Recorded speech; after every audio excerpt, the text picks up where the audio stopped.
आज की कहानी का नाम बुद्धिबल सबसे बड़ा बल है। किसी वन में हाथियों के झुंड के साथ उनका मुखिया चतुर्दंत रहता था। एक बार उस वन में कई वर्षों तक वर्षा नहीं हुई, जिसकी वजह से बड़े छोटे और कच्चे पक्के सरोवर सूखने लगे। इसके फलस्वरूप प्रतिदिन हाथी काल का ग्रास बढ़ने लगा। ऐसी विकट स्थिति में हाथियों ने अपने मुखिया चतुर्दंत से प्यास से मरते अपने परिजनों के लिए नया जलाशय खोजने की प्रार्थना की। चतुर्दंत ने दुखी मन से हाथियों से कहा, मैं आप लोगों के दुख को भली भांति समझ रहा हूँ। हम शीघ्र ही कोई बड़ा सा जलाशय खोजने के लिए अपने दूत भेजेंगे।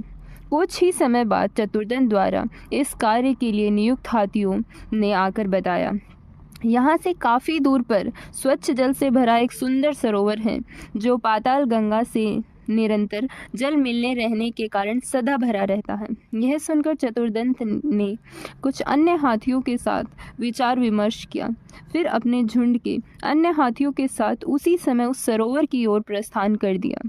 सारी रात चलते रहने के पश्चात प्रातःकाल उन्हें वह सरोवर मिला। सभी हाथी उस सरोवर के स्वच्छ और गहरे जल को देखकर प्रसन्न हो उठे।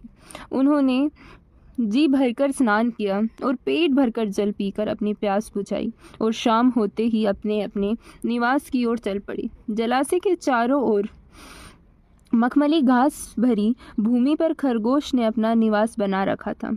हाथियों के स्वेच्छापूर्वक इधर उधर घूमने रहने के कारण हाथियों के पैरों के नीचे आकर बहुत से खरगोश मर गए। कुछ और हाथ पैर टूट गए, साथ ही उनके कुछ घर भी नष्ट हो गए। हाथियों का झुंड चले जाने के बाद बाकी बचे खरगोशों ने मिलकर एक सभा की।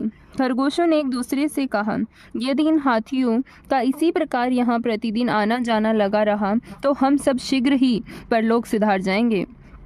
आपने जाति बंधुओं की चिंता से दुख, एक वृद्ध ने बुद्धिमान खरगोश बोला। हाथियों को यहाँ से भगाने का एक उपाय है। हमारा राजा विजयदंत चंद्रमा के मंडल के निवास करता है। हमारा कोई एक बुद्धिमान साथी चंद्रमा का दूत बनकर हाथियों के झुंड के स्वामी के पास जाए, उसे चंद्रमा का संदेश दे कि इस सरोवर के चारों ओर उसके कुटिनबायों का निवास है, इसलिए हाथियों के पैरों से उनके कुचले जाने की आशंका है। अतः चंद्रमा उन्हें यह आदेश देता है कि वह इस सरोवर के आसपास न आए जाए। आज्ञा न मानने पर परिणाम घातक हो सकता है। सभा में उपस्थित खरगोशों को यह सुझाव काफ़ी पसंद आया और इस काम के लिए लंकर्ण नामक खरगोश को दूत बनाकर भेजने का निश्चय किया गया। सायंकाल होते ही लंकर्ण हाथियों के निवास के निकट एक ऊंचे टीले पर चढ़ गया और ऊंचे स्वर में बोला, हाथियों, तुम्हारा मुखिया कहाँ है? उसे शीघ्र मेरे सामने उपस्थित करो। लंकर्ण की करक्कर आवाज से हाथियों में खलबली और दहशत फैलने लगी। तभी चतुर्दंत भी वहां आ पहुंचा और बोला, कहो, कौन हो तुम? मैं हूँ इन हाथियों का मुखिया। अच्छा, तो तुम हो इनके मुखिया। देखो, जिस सरोवर पर तुम्हारे हाथियों ने आज दिन भर उत्पात मचाया है, कल से तुम उस सरोवर के आसपास भी नहीं जाओगे।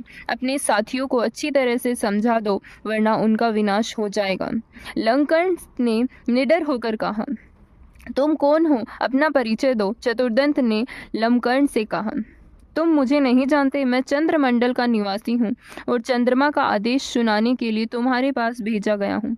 भगवान चंद्रदेव अपने जाति बंधुओं के विनाश से दुखी होकर अपने परिजनों को सांत्वना और आश्वासन देने के लिए सरोवर में आए हुए हैं। अगर विश्वास नहीं हो रहा तो चलकर स्वयं देख लो। लंकर्ण की कलकती आवाज़ से कहा।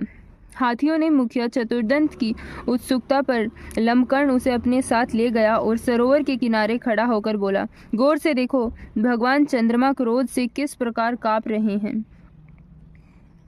चतुर्दंत ने वायु वेग से पानी में हिलते चंद्रमा को देखा और डरकर बोला, भगवान क्षमा करें, कल से इधर उधर नहीं आएंगे और आपकी आज्ञा का पालन करेंगे। अब से हम यहाँ नहीं आएंगे। लंकर्ण ने खरगोश को सारा वृतांत कह सुनाया। फिर से निश्चिंत जीवन व्यतीत करने लगे सारे खरगोश। तो इस कहानी से हमें यही शिक्षा मिलती है कि बुद्धिबल से प्राणी असंभव दिखाई देने वाला काम भी कर सकता है, जबकि बाहुबल से यह संभव नहीं। बुद्धिबल का सहारा लेकर ही मासूम खरगोशों ने हाथी जैसे शक्तिशाली और भीमकाय प्राणी से अपनी संरक्षा की। बाहुबल तो उन